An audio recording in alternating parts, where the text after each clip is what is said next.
You're listening to Cinematic Adventures, proud member of the Misfit Faction Media Network. Good morning, Vietnam! I love the smell of napalm in the morning. You're gonna need a bigger boat. I feel the need for speed. Roads? Where we're going, we don't need roads. Snakes. Why did it have to be snakes? Badges? We don't need no badges. I don't have to show you any stinking badges. You make me want to be a better man. Nobody puts baby in a corner. I wish I knew how to quit you. Love means never having to say you're sorry. He's looking at you, kid. I've always depended on the kindness of strangers. All right, Mr. DeMille, I'm ready for my close-up. Would you be shocked if I put on something more comfortable? You know how to whistle, don't you, Steve? You just put your lips together and blow. I'm not bad. I'm just drawn that way. Hello, everyone, and welcome back to Cinematic Adventures. Don't forget, if you guys are listening to us on the go, you can find us on Podbean, Apple Podcasts, Stitcher, Spotify, iHeartRadio, basically anywhere you guys get your podcasts. As always, I'm one of your hosts, Paul. With me in the studio today is Sean. Sean, how are you today? I am good today. Just today. Yeah, just today. Just today. You caught me on a good day. Are you ready to get dangerous? Ooh. Deep cut. Yes. Deep cut. Yes. All right, because we are talking Chip and Dale. That's not where I thought you were going. Rescue Rangers. Yeah, but you said dangerous. He cameos. But still. And we want that Darkwing Duck movie. We do. But we are talking the newish Chip and Dale movie that came out on Disney Plus. About a month ago. Yeah, about a little less than a month ago. A little less than a month ago. And we have a fair amount to talk about, surprisingly, for this movie. This movie was a pleasant surprise. I can speak for myself. I don't know about Sean. Sean, pleasant surprise? I don't know about surprise. I think I got what I expected. Mm-hmm. But I mean, there were a few added bonuses and a few things I liked and a few things that I thought were a little like eh. Yeah, a little eh. But other than that, I agree. It was very good. I enjoyed it. It's the Roger Rabbit sequel we never got. It's okay. It's our Roger Rabbit today. Like, this is what Roger Rabbit did back then, but it's in no comparison to Roger Rabbit as a movie. Okay. All right, no, that's totally fair. So before we get started, Sean, I do believe you have some news. I do, sir. So not much news, but since we did our last episode, which, as you all would know by now, since you all listen to us all the time, we did our episode on Top Gun Maverick. That has passed $800 million as of today, Woof. And it is now officially Tom Cruise's biggest hit ever in his career, which is surprising, really, when you think about it, with all the Mission Impossible movies and stuff like that. Yeah. So that has passed 800 million. And Buzz Lightyear, well, just Lightyear, opened up into the theaters yesterday and did it okay, 5.2 million. Honestly, where we are in the world today, I don't know what is considered good and what is considered not good. I think 5 million for a Thursday, right at the beginning of summer is pretty good for a movie like that. We'll see, obviously, how it does over the next week, if it goes up. I'm sure it will, because again, there's not much out right now for kids. There's some competition though in terms of just mainstream movies. You got Jurassic World. And Jurassic World's actually, I have not looked at the numbers for that. All right, well, you look at that. I will look up at that. Stretch. So Jurassic World is out, and obviously Lightyear, like you said. So there are there are a couple of movies that are out right now, and then. But this is a kid movie, not a kid movie, but this is geared towards younger audiences. Jurassic World's not. Are you sure? Depends on parents. Pretty sure I saw some of the Jurassic movies in theaters. I'm not saying I didn't see them. I'm just all right. As of right now, worldwide, Jurassic World's at $429 million. Okay, so it's making money. Yeah, it should. It's already made its budget back, so we'll see. Who knows when we're gonna go see it? Maybe next weekend. Maybe. Who knows? I'm off. I don't know, Paul. I don't know. I'm just here along for the ride. Any other news that you wanted to bring up? That's honestly really about it. Nothing else really, jumped out at me. Nothing jumped out at you? No, nothing jumped out at me. Unless you know of something and you're just hiding it from me. I don't know. I got nothing. But we do have a couple of fun episodes coming up, though, if you want to do cinematic news. We're going to do Stranger Things. Oh, okay. Yeah, Stranger Things. We didn't have a production meeting before this, so I'm kind of like, what are you talking about? We haven't had a production meeting in years. Well, the last 2 episodes of the season come to Netflix in 2 weeks, 2.5 weeks. So, we'll definitely... Are we going to do a whole month on Stranger Things? No, we're not doing a whole month on Stranger Things. How are we going to do this? Well, we'll do one episode on one and then one episode on the other 2. So you just want to do season 4? Yeah, just season 4. Oh, because we've never done seasons 1, 2, or 3. We've never done all the Jurassic Parks, and we still are going to do Jurassic Park. Are we though? But we do have a couple of things in the pipeline, and we got a bunch of retro reviews that we're going to be working on at the end. You're off in 2 weeks, so I know, we better have a backlog finally where we don't have to see your face every week. Wow. This is our socializing. We're actually very good friends in real life. Jeez. Are we? You're worse than Chip, man. Wow. Ooh. Chip wasn't the bad one. Dale was the idiot. Dale managed to figure out an entire complicated secret message. Right. You were thinking something totally different. Yeah. We are going to, by the way, full spoilers for this movie when we jump into it. But first and foremost, Sean, did you watch Chip and Dale as a child? Not religiously, no. I was weird with cartoons as a kid. Like, I watched the Nickelodeon cartoons, like Doug, Rugrats, and those. The Disney afternoon ones, I really didn't watch a lot because Gargoyles was too scary for you? No, that would have been a fun cameo in this movie. I'm trying to think, honestly. You got home at like 3 o'clock from school, and you had to do homework, and by the time I was done my homework, I don't think those shows were even on anymore. Joke's on you. I just didn't do my homework. Yeah, where did it get you? Doing okay, I guess. Yeah, but I like the Disney stuff. I was a big fan. Like, I would watch the Mighty Ducks cartoon. I did watch the Mighty Ducks. I watched, in reruns. Like, I didn't watch them in the afternoon, but like when they were on the Disney Channel, and then when Toon Disney came out. And, Toon Disney, solid cut. They would show all of these, Chip and Dale, all the movies that were made into TV shows. Aladdin, Hercules, Timon and Pumbaa. Oh God, yeah. The Little Mermaid. Did you ever see the Aladdin and Hercules crossover?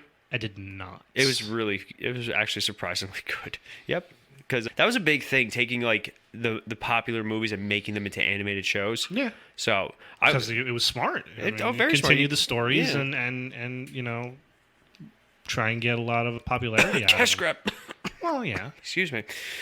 Merchandising got stuck in my throat. Merchandising. I actually like how they do address a lot of that stuff in this movie. This movie's super meta, and I'm all about it. And what I like, because Chip and Dale is part of that original Disney afternoon cartoon. Yeah, they were a series. staple of it. That was a staple, along with DuckTales, Tailspin, Gummy Bears. All right, hold on. Who'd win in a fight? Here we go. The Chip and Dale theme song or the DuckTales theme song? Ooh, that is good. I think that fight would last about 13 rounds, and I think a slight edge would have to go for me to Chip and Dale. Really? I would go DuckTales. Not by much, but I just think a slight edge would go. That's the most excited you've been for one of my Who Would Win in a That Fight was actually a good ever. one. I like that. Yeah. But if you told me the Gummy Bears theme versus any of those, I'd be like Gummy Bears theme in a second. I know. I won't even put it into the competition. That's I just know, not fair. But it's funny because this was also the time where theme songs were on. Oh, Goof Troop, Power Rangers. Power Rangers. They don't do theme songs for TV shows anymore. No, not really. They don't really do opening credit scenes for them. Like, it's funny. Producer Melanie is a huge fan of Friends. Mm-hmm. A lot of sitcoms nowadays don't have that type of opening theme song or opening, intro. A lot of it, because networks are getting smarter now, and like, why are we wasting 2 minutes to an intro when that could be 2 more minutes of commercials? Yeah, and they just have the credits rolling over the show as it's starting. So a lot of shows don't even do that really anymore. Like Law and Order. Law and Order was huge for its opening theme. A lot of dramas now really don't have one. Yeah. It's funny because like the CW went into narration, like that was their thing for every show. Does Superman and Lois do that? They don't, as far as I know. Not in season. In season 1, the first episode, he does narration, but it's very few and far between. I don't think it does it for like Supergirl. It just kind of does the logo, but then Flash and Arrow they changed to just like an opening title sequence. All right. Because you remember, my name is Barry Allen, and it would just get repetitive, very repetitive. So. And then or you got just the basic title cards, like Lucifer had a basic title card with. That's what I think most shows do that now, like the title cards. Yeah, where Lucifer then, created by and stuff like that. Lucifer had a really good just basically like a guitar and vocal riff. It was really fun. Well, don't forget the one show we both enjoyed, Smallville. Oh yeah. See, I knew you were gonna say Smallville. See? Did you hear that they're doing a podcast? Those two. Tom Welling and Michael Rosenbaum? No, I did not, but I would love to listen to that. Michael Rosenbaum has a fantastic podcast called Inside of You. Yeah. And it's I've really seen good. YouTube videos of his interviews. He does a really good job. I really do. I mean, he's not Mike Wallace from 60 Minutes, but he gets a lot out of the guys out of the people he interviews, and he has some good questions, and he does pretty good. My only challenge with him is he'll cut to commercial, and it'll be like a 5-minute commercial sequence of like 72 different things. Well, because he's much more popular than us. Well, yeah, and you got to get the money from the. Yeah, no, I'm all about it, but it's very jarring at first. It's very jarring. It was very jarring the first Michael, time. come back to me. No, it's still Michael talking, but now I need to get a new mattress and use his code. Not even joking. That was one of his things. It's so funny. But yeah, by the way, Raise Energy, repsports.com. Use our code cinematic, 20% off. Do you still put the ad in the episode? I do, but now they also hear it here now. It's very jarring, I'm told. Oh, folks, please go out and buy that Raise. I love Raise. You do love Raise. I do love Raise. You're the only person I know who likes Raise. Ronnie likes Raise. Okay, that's 2. How dare you? You don't drink energy drinks, though. That's why. I don't see the fascination with them. You drink coffee? Not religiously. Well, unreligiously? What's the opposite of religiously? Awesome. This episode's going all over the place. I don't live on coffee. I couldn't drink that much Shockingly, coffee. too, because your work schedule's crazy. But so going back to Chip and Dale finally. Oh, yeah. Is that what we're talking about? A little bit. I do wish that... So this movie was very, very PG with a couple of exceptions. Yes. See, I wouldn't call this a kids movie. There was a lot of jokes in this movie that go over... to me, at least, I think would go over a lot of kids' heads. And I'm really glad they got the Chip and Dale's joke out. Yes. And right in the beginning. I was like, I'm actually kind of surprised they went there. I'm surprised they were able to get away with it. I mean, it's Disney Plus. It's not Disney Plus. Yeah, that's right. Yeah. I mean, they just showed an episode of Obi-Wan with younglings dying. That's true. But anyway, so Daredevil on Disney Plus now. That's so, true. Yeah, that's true. As long as your parental controls are set to TVMA, you're good. Oh God, we're living in a magical time where Disney has TVMA on it. But for me, like, I know I asked you, but I remember watching Chip and Dale, but it wasn't one of my go-to shows. No. I was more Gargoyles because I like Chip and Dale and I like the concept, but they just never were like the ones that I jumped to. Fun fact: hit it. Chip and Dale Rescue Rangers was originally developed to be a TV show of the Rescuers. Oh, okay. All right. Who'd win in a fight? Chip and Dale or the Rescuers? No help. No help. No help. Ugh. I know. I don't know. I feel like Chip and Dale would be... Chip and Dale, because the Rescuers really were a little too posh. Yeah, I think Chip and Dale would find a way to win. But that's not a fight I would like to see someone lose, because I like all the characters. I do like both. Yeah, those are fun characters. I love the Rescuers movies, both of them. Oh yeah, I enjoy both of them. I am very one of much. the rarity that I saw the second one before I saw the first one, and too. I like the second one better, and I think that's fair. That's absolutely fair. Great. I still love the opening scene to the second one. I think that's one of the best animated scenes I've ever seen. Oh yeah. And we're gonna talk about animation for this too. But so for me, like I said, I was never a big fan of the show. Like I knew it. I didn't dislike it. I watched it more as I got older. Yeah. When I would find it on, again, the Disney Channel and stuff like that. But as a kid, I don't remember religiously watching it. No. I knew Chip and Dale from a lot of... religiously, I'm sorry. Yeah, I don't know why. Are you trying to tell me something? Not really. Coming a priest or something? Not at all. Not even a little. That's Ronnie's job. But so true. Yeah, so Chip and Dale have been around for a long time, since the 40s. Yes, I think the first cartoon they were in was a Donald Duck commercial. No, it was the 1943 Pluto short, Private Pluto. I think they still have like something of a rivalry too. Well, originally it was Chip and Dale versus Pluto, and then Chip and Dale versus Donald Duck. Those were like the big back and forths between the characters. Mm-hmm. So, before we go into the plot, I don't know if we're actually going to do really the plot by point. They negate Chip and Dale having a career before the Chip and Dale Rescue Rangers. So basically, the fact that Chip and Dale were cartoon characters back, in the 40s, that doesn't exist in this movie, which... You live with it. I don't. It was all right. I try not to think of the logistics of this movie. Like, how is a toon born? They age. They age, but not enough. That that last episode aired in 1990, so it's been 32 years. And they look like exactly the same as they did. Oh no, Dale got the CGI surgery. He got the CGI surgery. That's right. Yeah. We're going to talk about that too, because I thought it was hilarious. It was. I did really enjoy this movie. I thought they handled a lot of the fun tropes of animation in the last 30 years. Oh yeah, absolutely. But before we jump into the actual movie, we're going to take a quick break, and when we come back, that was expensive. Please put that back. When we come back, No, not enough. We're going to talk about Chip and Dale, but first, a quick break. Not that Chip and Dale. All right, we are back, and we are breaking down Chip and Dale. Unless Dale's just doing another failed pilot and they break down themselves. Double O Dale! Yeah. Fun fact, I read in the trivia that apparently Double O Duck was originally a planned TV show back in the early 90s, and Double O is apparently copyrighted by the producers of the Bond films. Really? Double O is copyrighted, so they eventually turned it into Darkwing Duck. Let's get dangerous. So, fun fact for your fanny pack right there. Fun fact fanny pack coming in hot. You know what one of the things that I really wish that they had mentioned in this movie was the fact that Baloo is like the king of the multiverse. He's been in like 15 different shows. Yeah, that's right. Like Tailspin, a couple of other things too. It's the same animation that they used for Little John. Like the Robin Hood Little John is Baloo. It's it's the same voice actor too. But yeah, Tailspin, Jungle Book, the new Jungle Book. I like how they actually say it's the new Jungle Book. Yeah, because he got the 3D surgery. 3D surgery. Didn't get Bill Murray to voice him though. That would have been fun. That would have been legendary, but there's no way. I would have liked it if they got the guy, because the original actor, Phil Harris, who voiced Baloo, obviously is no longer with us, but I'm pretty sure they had someone doing that sort of voice for the rest of Tailspin, so I would have liked to have heard that voice. Really, or even if they had just used audio. Something, but the voice was very not Baloo. Yeah, oh no. We only hear him for a second. He only has one line. You know Baloo's voice when you hear it. Like, you know Baloo's voice. I do know Baloo's voice. He does the soft, jazzy Little Britches. Little Britches. So let's break down this movie really quick. Stop doing that. Is that going to be your new shtick?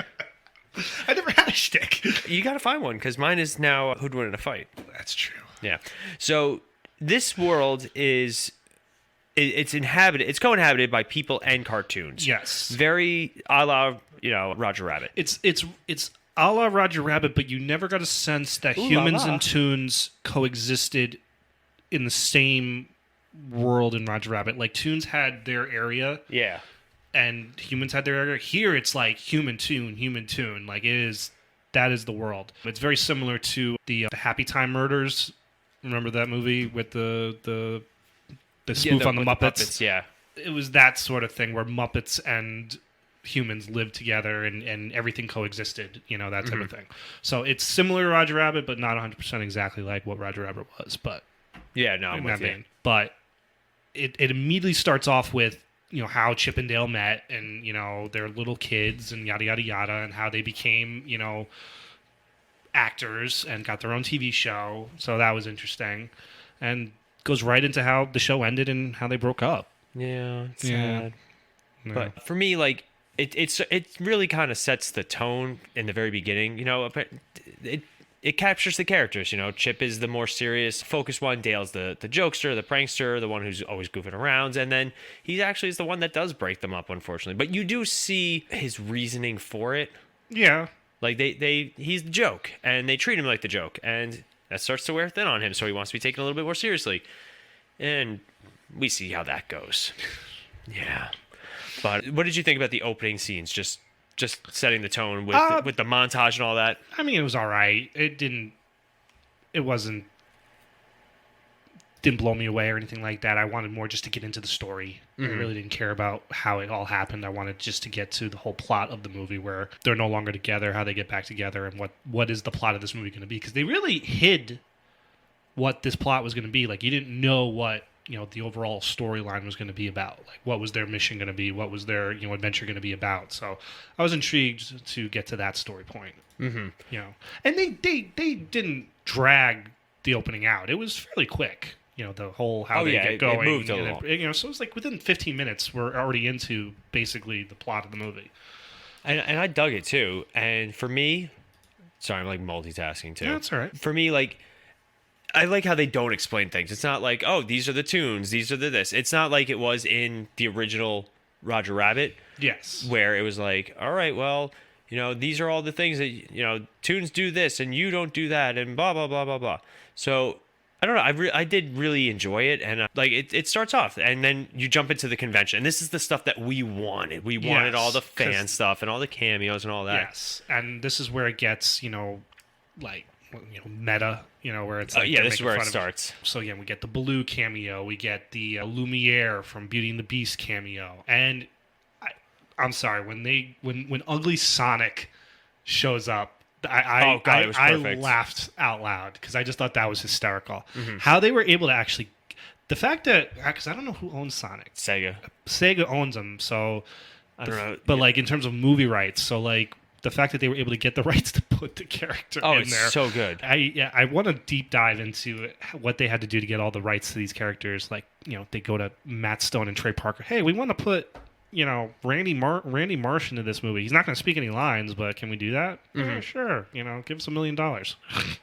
Something like that. But we get a Ugly Sonic cameo. We get a Baloo. So we start off with seeing some of these characters that we know and stuff like that, and it's fun. Even in the beginning, in the opening montage, you see the a few cameos from characters that you recognize. Nothing crazy. I think like the teacher is like Clarabelle, or there was like one of the. All right, so I do have a list of cameos from this. A list. All right, so I'll go through it very quickly because we'll talk about the ones we want to talk about. So the teacher is Clarabelle Cow. Thank you. As one of Minnie's closest friends, and she's the teacher in the very beginning. I love the Donald Duck one, not Donald Duck cameo, but like when they're walking into the school and she goes, "What are you doing? You're not Donald Duck. Put on pants." Yeah, this is one of those movies where you constantly are looking at everything in it, and you're like, where? And sometimes I do find that distracting, though.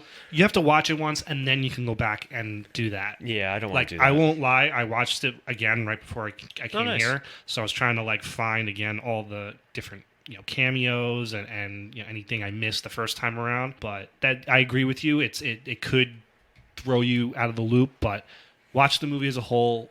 And then if you like it and you want to, see more, go back and watch a little more detailed and, pause, do that type of stuff. Mm-hmm. So going down, we have Blaster, who's an Autobot from the Transformers. Again, it's crazy some of these like cross cameos that they were actually able to do. Yeah. A lot of different trademarks and genres and all this stuff. It's very interesting. But he's sitting in the talent show watching Chippendale perform. Let's see. We have Mixscat Cat. I have no clue who that is. Yeah, famous for starring in the music video with Paula Abdul's Opposites Attract. He's the DJ at the party that they go to. That's Paula Abdul in there too. That's so funny. On the dance floor, we have the Three Little Pigs, Practical, Fiddler, and Pfeiffer. I guess those are their actual names. Yeah. Roger Rabbit appears in that scene too. And our first ever appearance of Roger Rabbit in over 30 years. It's crazy. I'm still so sad we never got a sequel to that. Yeah. Thank you, Steven Spielberg. So then, go into the FanCon cameos. We had, let's see, Baloo makes his appearance as his CGI version. And let's see, we have Trusty from Lady and the Tramp is playing the saxophone. Lumiere from Beauty and the Beast has a booth right next to Dale. Tigra has another booth. Let's see. What is Tigra from? She's a Marvel character. Yeah. Okay. We got the Lost Boy Cubby from Peter Pan, which is weird because he didn't age. No. So I have so many follow-up questions. I agree with you. There's so many logistics. Come on. What did Peter Pan say that you had to have like just fist bumped in the air when he said it? I don't know I've only seen this movie once. Bangarang. Oh yeah, it was a good one. When he said that, I lost it. I was like, pretty funny. Yes. Let's see. My Little Pony characters, Skeletor and He-Man. That was pretty funny. Same voices as the original, the original voices too. A giant Voltron appears, but I think he's just a mannequin. And obviously Paul Rudd as Paul Rudd making an Ant-Man joke, which was originally called Aunt-Man. And his power is simply being hit with ants. That is the dumbest joke ever, but because it's him, I actually laughed. And they do like the poster at the end, so in the credits. Yeah. That's how much I like Paul Rudd. Oh, he's just so charming. He's just so incredibly charming. If Seth Rogen did that, I'd be like, I don't find it funny. Yeah, I would find it. But it's Paul Rudd, and I don't know why. I was like, okay, I can live with that. Let's see. We had Ugly Sonic, obviously, who makes... He actually has a decent, amount of screen time in this movie. More than he actually got in the movie. With the teeth. They both have their moments where they're staring at his human teeth. It is quite uncomfortable. It is... Like, what were they thinking?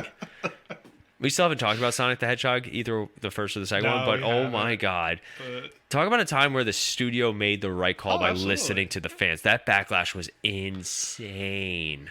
I remember seeing the trailer for the first time, and it was like Gangster's Paradise is playing in the background of it, and then it's just like, meow. Shoots him with a taser. Should have killed it with fire. God. See, that makes me also wonder, like, obviously there is another Sonic and a video game and all that stuff. Like, the video game came out first, and, this Sonic didn't get... I've gone cross-eyed. I know. So where did this Sonic come from? Why are there two Sonic-looking things? So many questions. It's still fantastic. Let's see. We have The Little House, which is, he calls her Mrs. House, and The Little House is a 1952 Disney short based on the children's book of the same name. In that short, the little house gets lonely at night and wonders if there are any other houses she can talk to. Aww.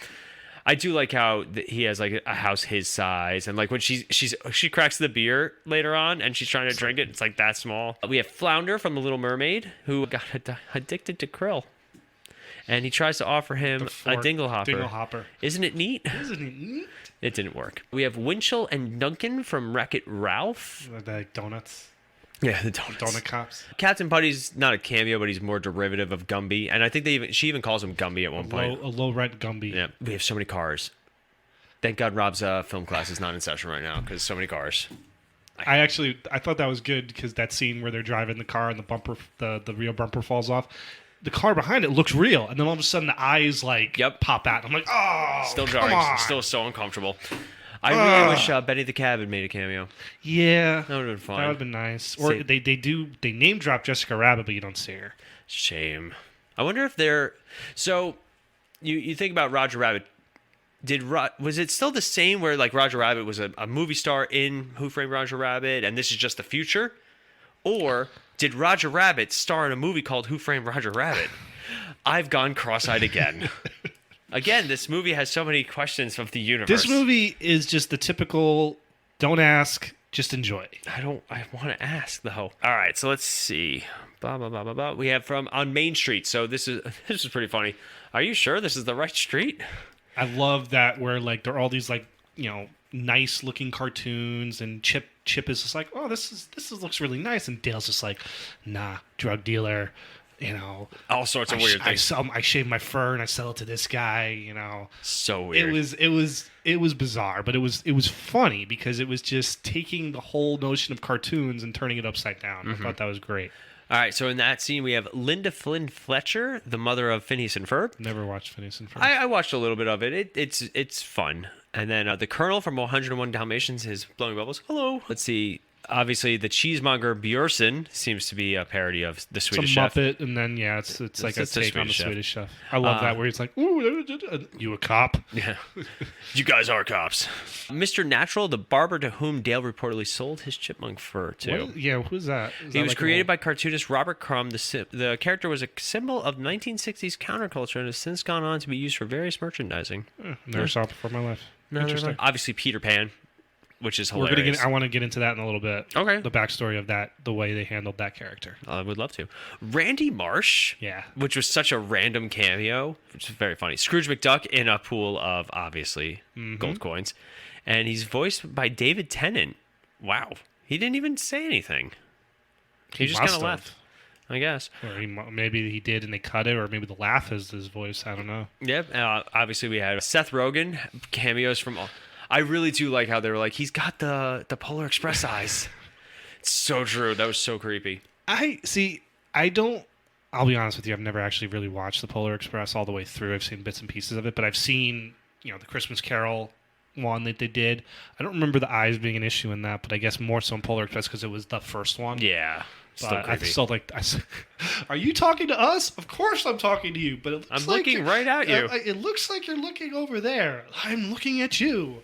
And that made me laugh also with the Uncanny Valley thing, because that's an actual thing. For those of you guys who don't know, the Uncanny Valley is the human reaction to seeing something that's supposed to look real but isn't. Yeah. So in a lot of movies, you can easily tell when things are CGI because your mind just processes it that way. They don't know why it happens or how it happens, but basically your mind is just able to differentiate between what's real and what's not with stuff like that, especially when it's trying to look human. Yeah. And I mean, like you watch The Matrix Reloaded, the scenes where it switches from Keanu Reeves to rubbery PlayStation 2 graphics Keanu Reeves, it's jarring, and you can tell. It's even worse now watching it.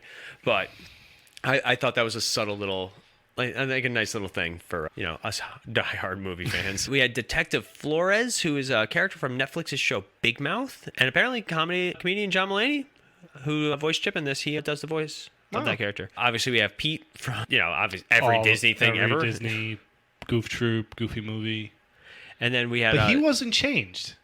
No, he looked exactly the same. He looked exactly the same. He was just in Aladdin's Sultan costume. He was in a movie called Welcome Prince... Or no, there's just a banner that says Welcome Prince Jali.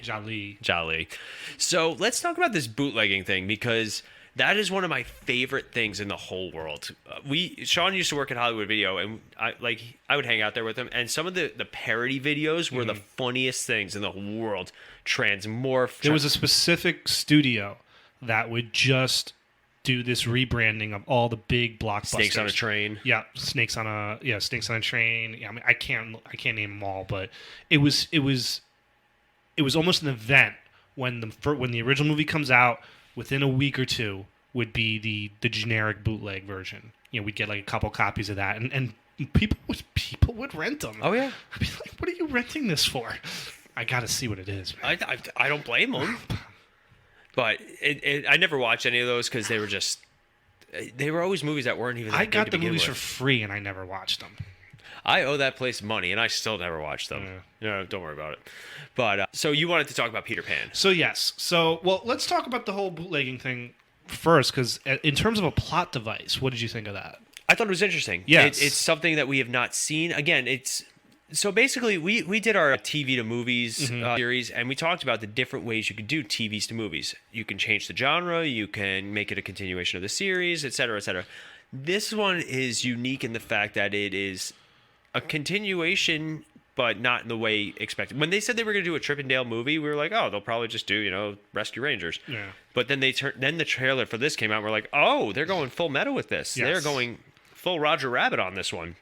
So for me, I think adding a real life element like the bootlegging thing, I think it makes it perfect. I mean, I thought it was a good plot device to make the overall arc of the story work, and the whole notion that these cartoon characters are in debt to this loan shark of a the guy Valley Boys who you don't know who it is at first, and if you can't pay up, they literally turn you in. They bootleg you. They turn you, and you go off to another country, and you make these bootleg movies. So you see it first off with Flounder.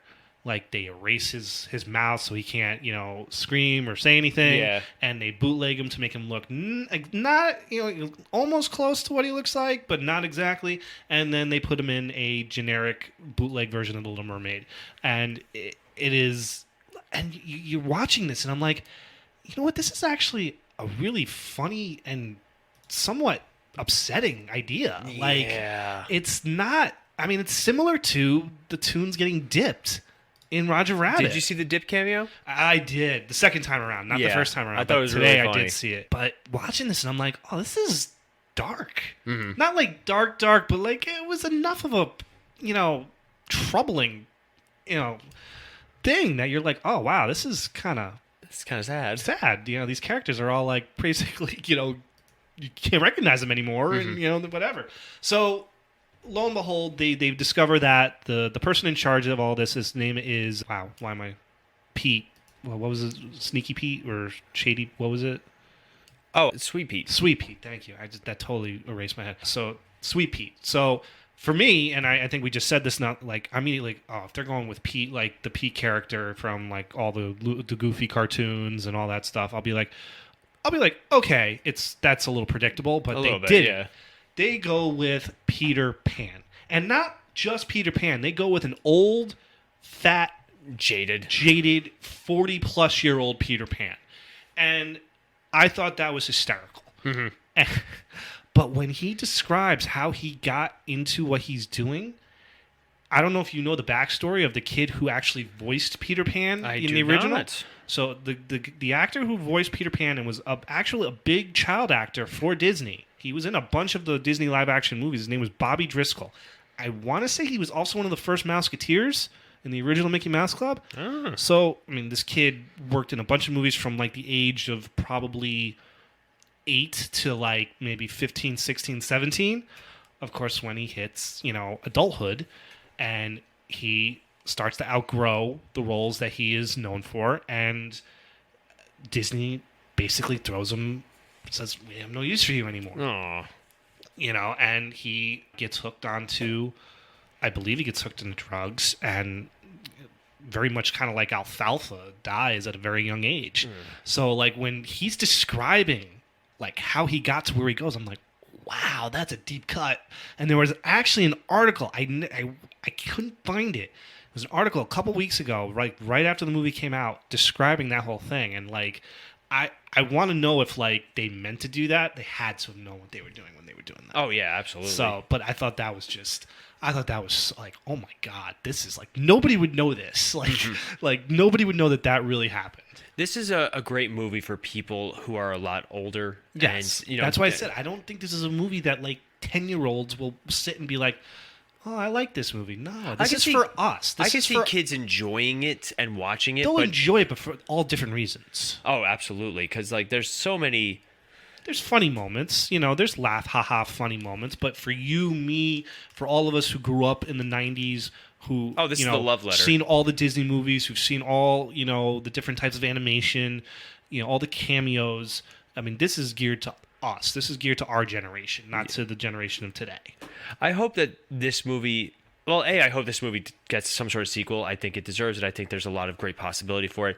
But I also hope that this movie inspires kids to watch some of these older cartoons. They're all readily available. Oh, Disney Plus, to me, I love Disney Plus. I mean, you could say what you want about Disney, what you think of Disney as a corporation, whatever. But I think Disney Plus was the smartest thing they ever did by putting all of their old stuff onto one streaming platform. Oh, because before genius. That, you couldn't find this stuff anywhere. You couldn't find Chip and Dale Rescue Rangers on TV. You couldn't find Darkwing Duck or Gargoyles or Goof Troop. You couldn't find any of that. So the fact when they announced Disney Plus, and I remember we were still living in our house over, and we were just like, oh, Disney Plus is coming out in a couple months, and they released like what was going to be on it. And I remember all of us like reading off the list going like, oh my God, they got this, they got that. Oh, we were so excited. We were like, oh, I couldn't wait. I mean, like, just, I thought it was the greatest thing ever. I mean, not every movie they have, but they have a great amount of their old live action movies. They have, I think, every animated movie they did. So I think it was the smartest thing they did. So for kids today, you can go and show them these shows and, start their fandom with this stuff. And I mean, I think that is fantastic. I mean, that to me was the big plus. And I agree with you. I hope we get another one, I'm still waiting for a Gargoyles movie. Oh, God. I'm so surprised they didn't cameo in this. That would have been great. That would have been great. I mean, do a Goof Troop or another Goofy movie. Do something. I mean, there's so much potential you can do with Disney with a Plus, concept like this. Absolutely. With a concept like this, or just again, I mean, you don't even have to do this concept. I mean, you could stick this with Chip and Dale. You could do a DuckTales movie and just have it be a DuckTales movie. I mean, you could do a Goof Troop movie, whatever. There's so much out there that you could still do. Now, whether they'll be good or not, we'll see. This was an interesting idea. I compare this to the Brady Bunch movie in terms of taking a property and turning it on its head. Yeah. Oh, absolutely. From what we expected it to be. So I very much enjoyed that. Yeah, me too. Do you want to do a Star City rating? We can, but before we do that, my only gripe. Oh, hit it. Only gripe with this movie, and it's really not a gripe. I couldn't get past the voices. I could understand that. I think for the sake of Chip and Dale are known for their very high squeaky voices, and they do have the high squeaky voices a couple of times, and it's funny. But I love John Mulaney and I like Andy Samberg. I do, but their voices to me are just so them. It's hard to differentiate them. They're not voice actors. They're themselves voicing themselves. That's why. Like, I'm afraid to watch the Super Pets movie because it's Dwayne Johnson and Kevin Hart. Yeah, and I love Dwayne Johnson. I love Kevin Hart. And I don't. So I don't want to get into a huge sideshow here, but the history of animated movies, if you go back and watch like all the old Disney movies, I mean, you wouldn't know who's voicing who's voicing that. It wasn't until really like the late 90s when Mel Gibson voiced John Smith in Pocahontas was when we started getting these superstars voicing these characters. Now, most of the time they're good. Most of the time they fit the character and all that. They just, I don't know. There was something just off to me for these voices. I liked them.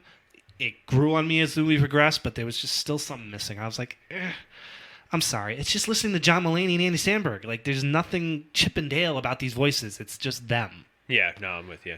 That was my only gripe. That's fair. That was my only gripe. That's fair. It's but okay. Star City rating, I give it a 3.5. I'm right there with you. I think it's the good is driven by the nostalgia for our generation. Our generation is going to enjoy this movie more than a younger generation because we grew up on all this stuff, and we will watch the movie again, like Sean did, just for all the cameos and the this and the that and all these things. So for me, like it even kind of makes me want to watch the show again, and I never really watched it. And the beauty of these old cartoon shows, minus Gargoyles, because Gargoyles was actually an arc show where you had to watch episode to episode. DuckTales, this, Goof Troop, you could just watch a random episode and you're not missing out on a plot, or anything like that. So you could just hop on Disney Plus and be like, play this episode, play that episode. And the episodes they name drop in the movie are actual episodes.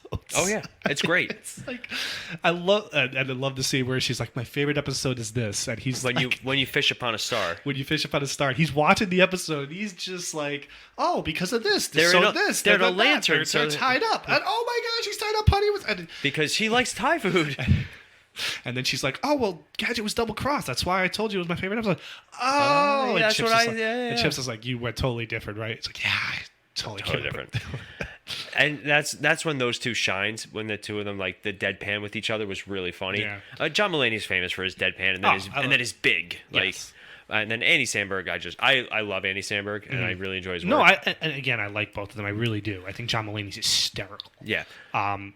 We really didn't go over the voices, but in terms of just some key voices between those two, I mean, it's Will Arnett is the voice of Peter Pan. I love Dennis Haysbert as the voice of the Fly. Of the Zipper. No, that was really funny. It's again, I have a lot of logistical questions about the two of them, not only mating but also procreating. Yep. Oh God. It's horrifying. Let's see. We didn't even talk about Kiki Lane as Ellie Steckler. She's like the main, the only real human character. In human the movie. character. And I like how they're like, you got a fake tip about Nickelodeon Junior Studios. I thought that was pretty funny. I was like, a deep cut. J.K. Simmons as Putty, the Laurent Gumby, I thought was great. I do like how they played with the trope there. Oh, absolutely. Where it was like, well, she could be the bad guy, but he could also be the bad guy. No, it's too obvious if he's the bad guy. Yeah. I thought that was a lot of fun. Let's see. Keegan-Michael Key as the cheesemonger. That was Keegan-Michael Key? Yeah. Oh, wow. Tress MacNeil, she actually reprises her role as Gadget. Now, was she originally Chip or Dale? She was originally one of them. She was Gadget. No, but she was also, I think, Chip or Dale in the original as well. Gadget. I don't know about that, but... Now we gotta look things up. I got it. Tim Robinson played Ugly Sonic, which is even funnier. Now, who's Tim Robinson? He's an actor. Thank you, but you made it sound like that was something. Because when I first read it, I thought it was Tim Robbins. I thought you'd appreciate that. When I was watching the movie before, I was like, "Is that Tim Robbins?" No, Tim Robinson. Yeah, Tress MacNeil was also Chip. Oh, okay. And Corey Burton was Dale. And I think Corey Burton cameos as a voice. I'm not sure of who. Corey Burton briefly provides the voice acting for Dale's chipmunk voice, credited as high-pitched Dale. And then, of course, Jim Cummings is still alive, and for any animation fans out there would know, Jim Cummings is like one of the gods of voice animation acting. He was the original voice of Monterey Jack, but in this movie they get Eric Bana to voice Monterey Jack. Monterey Jack's in the movie for a whopping 5 minutes. Yeah. And, it's Eric Bana's Australian, so it makes sense, but it's like, okay, why? It's kind of like, when they did the Transformers movie and they cast Hugo Weaving as Megatron and didn't let Frank Welker do the voice, so. I don't get it. Really helped the movie. Yeah, pretty much. But what about you? You agreed with me on the Star City rating. Yep, 3.5. I think it is a solid film. It was way better than expected because these movies can go one way or the other, and sometimes it's the other. We're in the nostalgia era, though. I'll be honest with you. I would have been shocked if I didn't like it at all. Okay. I would have been shocked. I was pretty confident I would enjoy the movie. How much I would enjoy it, I didn't know, but I was pretty confident I would enjoy this movie enough that I didn't want to never see it again. Mm-hmm. That would have surprised me if it was bad. But yeah, it's happened. Weirder things have happened. It's happened, so All right, so that's going to bring us towards the end of our episode. Now, just a quick, I know. So for Fan Feedback Friday, we're actually going to save the answers because we are going to do a battle royale episode with some famous movie and television characters where we're just going to pick randomly, and basically the episode's going to be called "Who Would Win in a Fight." You're making that list, man.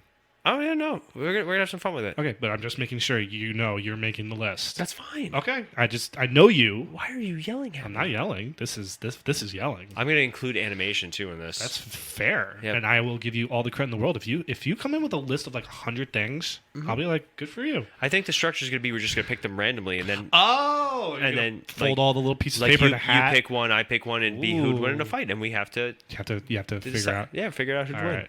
All right, have fun with that. That'll be a fun one. So that's going to wrap us up for today. Don't forget, guys, if you want more of our content, you can go to our website, themisfitfaction.com. There you'll find links to not only this show, but also our other shows like the Multiverse Fancast and MF Uncensored. You can also find the link to our store where we have all sorts of merchandise, including shirts, hoodies, stickers, you name it. We probably talked about making it eventually. Yeah, a couple of you name it's. You can also find us on social media with Instagram, YouTube, TikTok, whatever it is. You type in the Misfit Faction, odds are you'll find some of our material. How are the odds? Never tell me the odds.